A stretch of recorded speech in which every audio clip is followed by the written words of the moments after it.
மத்திய அரசும் தமிழக அரசும் கூட்டு சேர்ந்து காவிரி மேலாண்மை வாரியம் அமைக்காமல் தமிழகத்திற்கு துரோகம் இழைத்து விட்டதாக திமுக செயல் தலைவர் மு க ஸ்டாலின் குற்றம் சாட்டியிருக்கிறார். இது தொடர்பாக அவர் வெளியிட்டிருக்கும் அறிக்கையில் தீர்ப்பு வெளிவந்த சில நாள்களிலேயே தீர்ப்புக்கு முரணாக பேசிய மத்திய நீர்வளத்துறை அமைச்சர் மற்றும் செயலாளரை கேள்வி எழுப்ப துணிவின்றி முதலமைச்சர் இருந்ததாக விமர்சனம் செய்திருக்கிறார். மத்திய பாரதிய ஜனதா அரசு தீர்ப்பை அலட்சியப்படுத்தி ஆணவ போக்கில் செயல்படும் வேளையில் அதிமுக அரசோ மத்திய அரசை தட்டி கேட்க முடியாமல் அடிமையாக காலம் கடந்துவதாக கூறியுள்ளார்.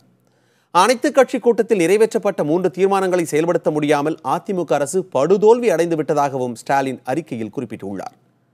மத்தியில் இருக்கும் பாரதிய ஜனதா அரசும் மாநிலத்தில் இருக்கும் அதிமுக அரசும் இணை பிரியாத கூட்டாளிகளாக செயல்பட்டு தமிழகத்திற்கு துரோகம் இழைத்து விட்டதாக கண்டனம் தெரிவித்திருக்கிறார்.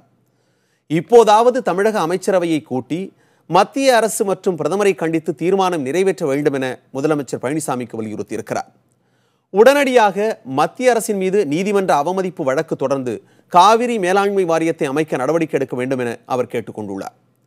ஊழல் வழக்குகளில் இருந்து தப்பிக்க வேண்டும் என்பதற்காக தமிழக உரிமைகளை காவு கொடுத்துவிட்டு பாரதிய ஜனதாவிற்கு மட்டும் உழைப்பதை கைவிட வேண்டும் என்றும் திமுக செயல் தலைவர் மு க ஸ்டாலின் விமர்சனம் செய்திருக்கிறார்.